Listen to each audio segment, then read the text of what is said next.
I showed this slide earlier, the one-year outcome of the ARC trial, 3,000 patients randomized to single or bilateral internal mammary arteries.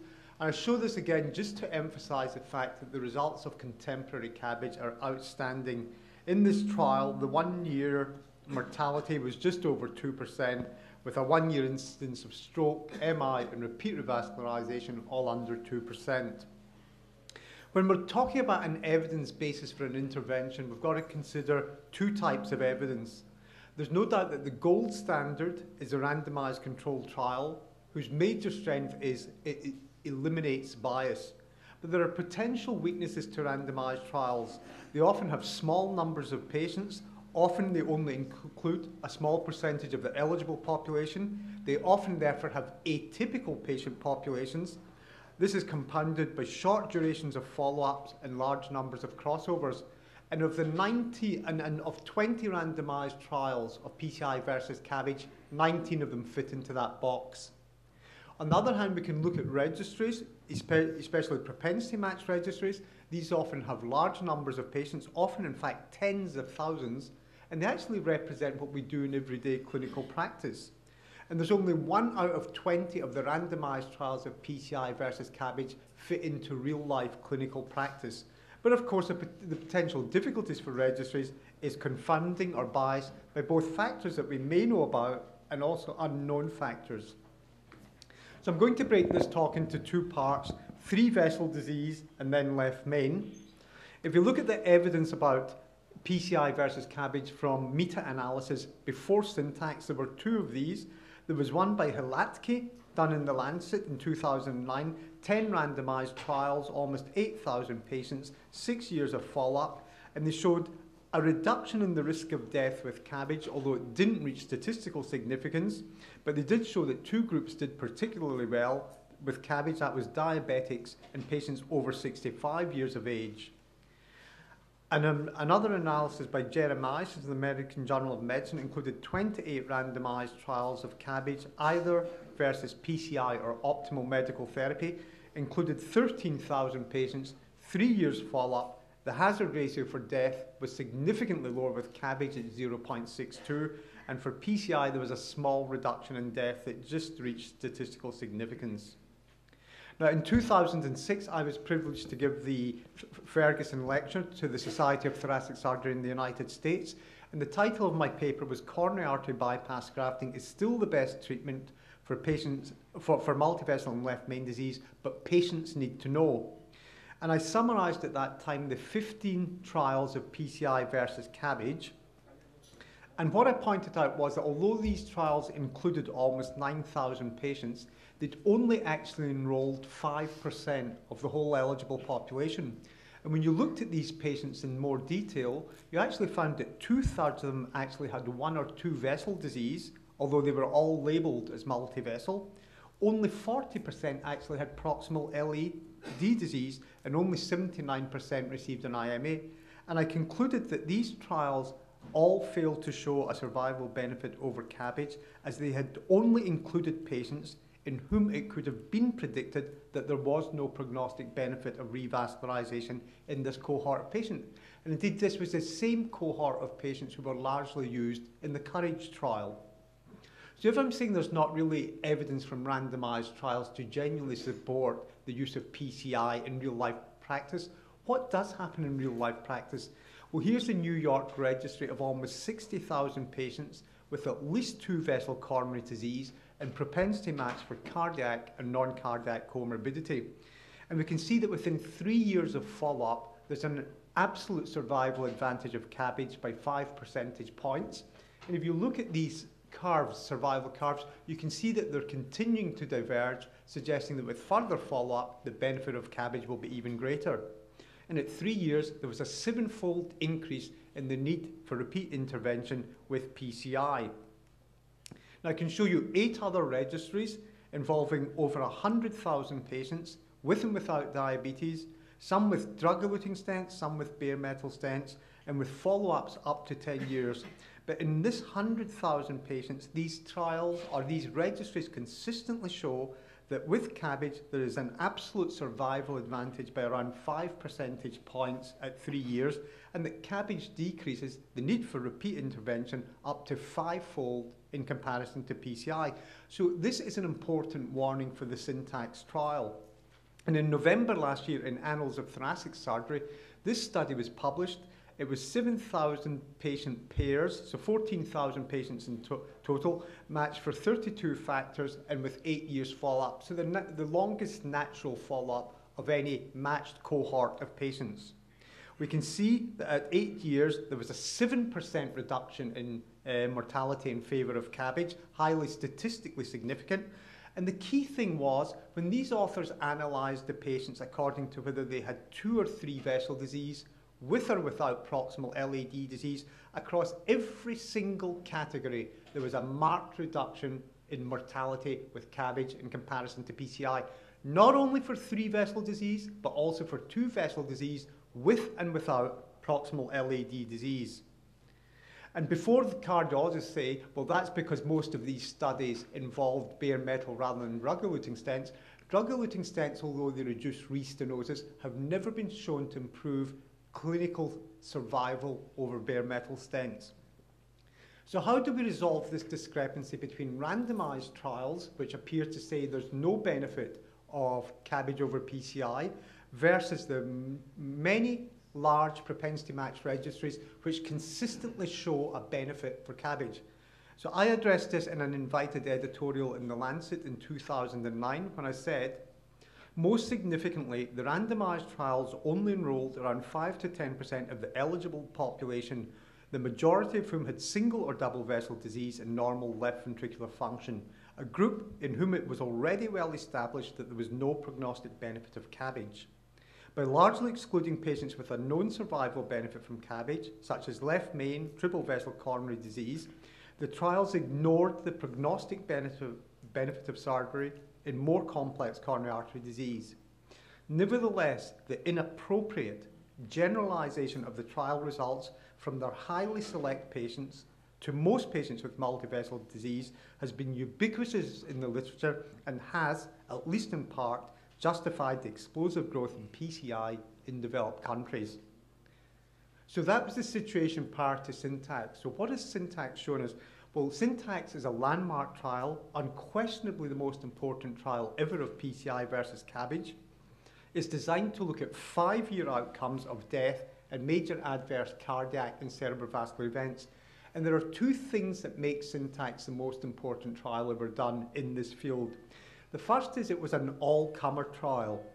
So unlike the 19 other trials of PCI versus cabbage, which used very highly selected patients, Syntax didn't. Syntax took patients from everyday clinical practice, the type we treat in our routine daily practice.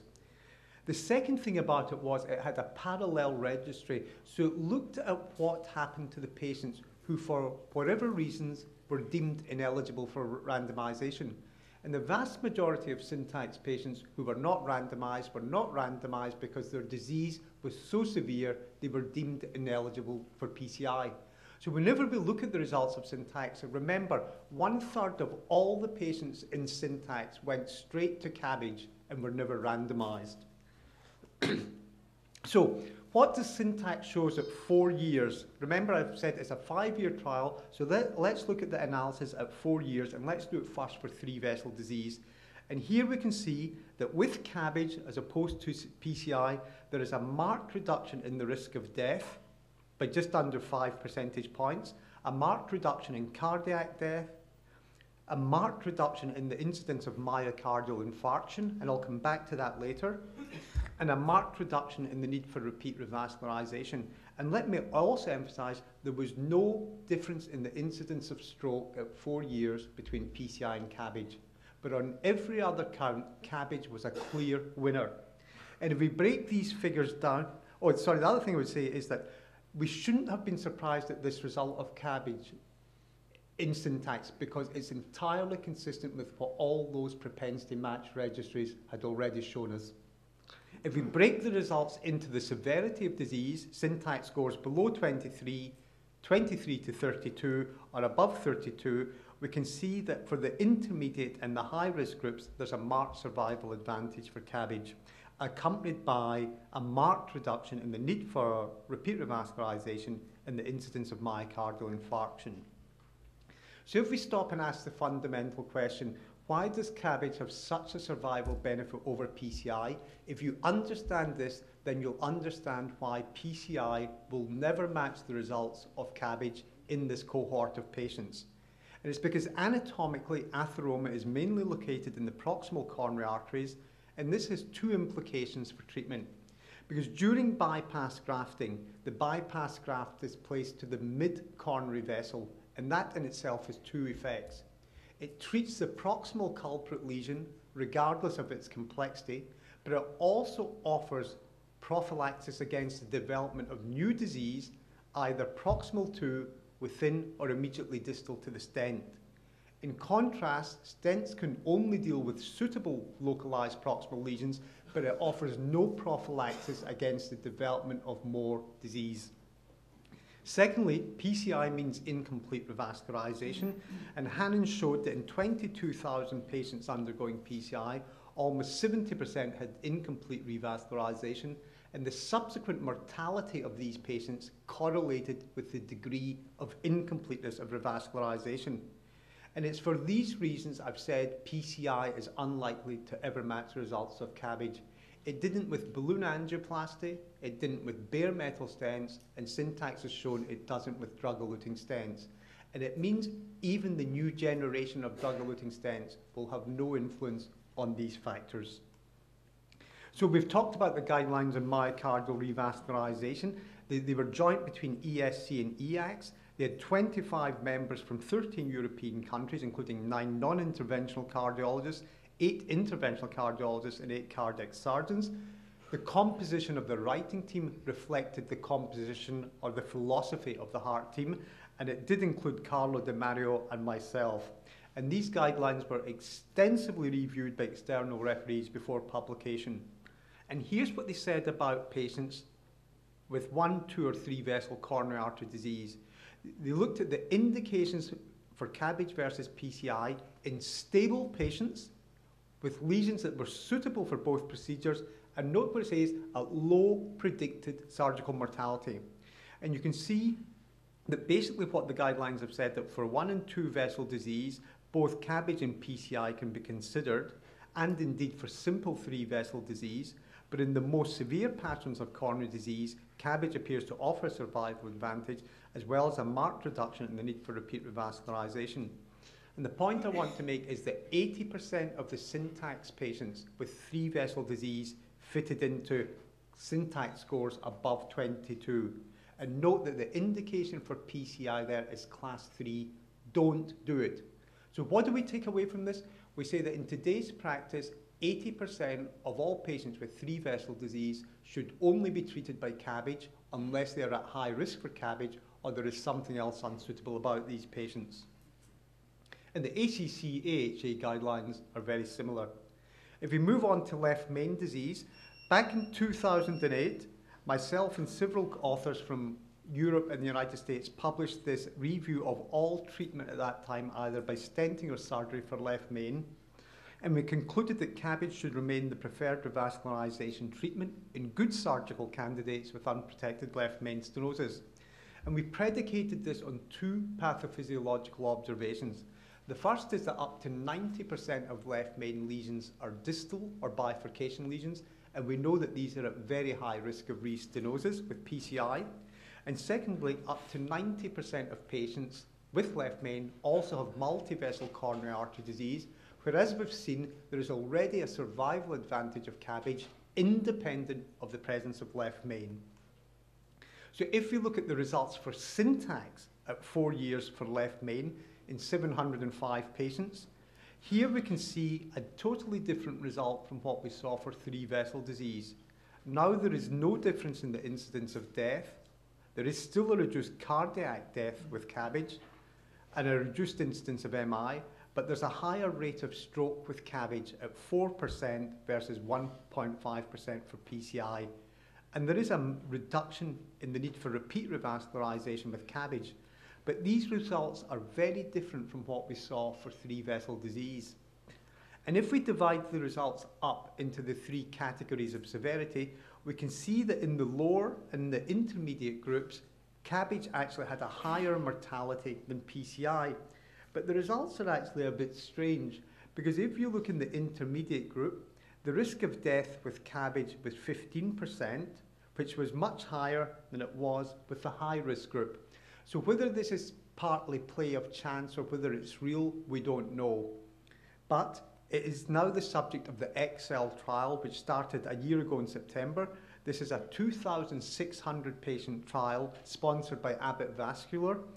It only enrolls patients with syntax scores below 33, so that's from the lower and intermediate group.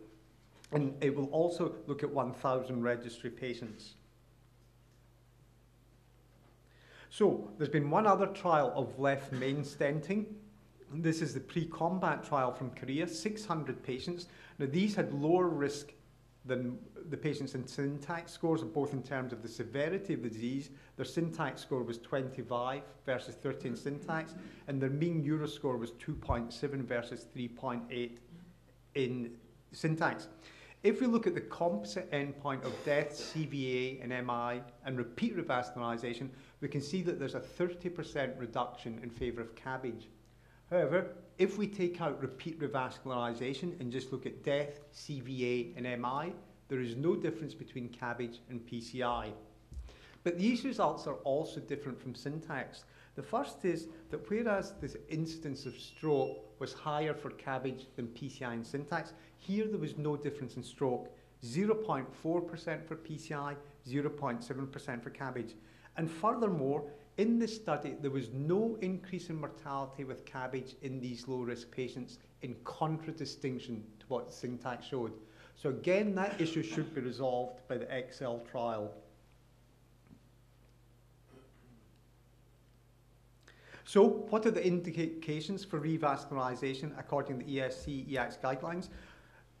You can see here clearly what is recommended, and the key point I would make here is that 65% of patients with left main fall into this category with 2 or 3 vessel disease, and notice that these are a class 1A for CABG and a class 3B for PCI. Now, some cardiologists complained that the criteria were still too stringent for PCI, but remember, 4 years before this, the ESC recommended that all PCI was a class 3 indication in left main. So these have lightened the indications for PCI in left main disease. So how do I summarise and conclude about CABG versus PCI in 2012?